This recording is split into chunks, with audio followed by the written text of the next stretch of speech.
An American citizen will be charged in a Columbus, Ohio courtroom in a few hours in an alleged terrorist plot. He is accused of planning to kill other Americans under orders from overseas. Prosecutors say the suspect trained with Islamic militants in Syria and was then told to return to the U.S. and commit acts of terrorism. David Martin is at the Pentagon with details of the indictment. David, good morning. Good morning. Abdirahman Sheik Mohamud allegedly said he wanted to kill Americans, especially members of the armed forces, police officers, or anyone wearing a uniform.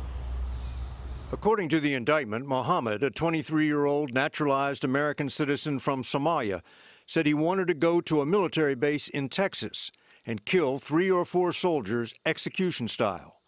His backup plan was allegedly to attack a prison, although he was still trying to recruit a second person for his plot when he was arrested. The indictment alleges Mohamud traveled to Syria 1 year ago, flying to Turkey and then crossing the border to join his brother, who was already fighting for the radical Islamic group called al-Nusra. In Syria, he received training in weapons, explosives, breaking and entering, and hand-to-hand combat.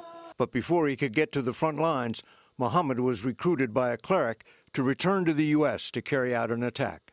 This case shows you how much the world of counterterrorism is changing. Philip Mudd is a former FBI agent and author of the book The Head Game. He says the trip to Syria made Mohamud more of a threat than the typical homegrown terrorist. The concern you've got to have in this case is not only that somebody came home again after traveling overseas to fight, but what kind of sophistication or training might people like this have received overseas.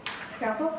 Mohamud was arrested last February on state charges in Ohio and held on $1 million bail so he could not flee the country while the Justice Department prepared federal charges against him. The intelligence game is halfway through here. That is the game that allowed us to find him and maybe map his network. There's a second half of this intelligence game we got to look at. Does he tell you something that gives you clues that you weren't aware of before?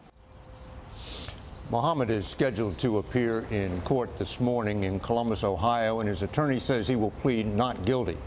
If convicted, Mohamud faces a maximum sentence of 38 years in prison. Anita? David, thank you.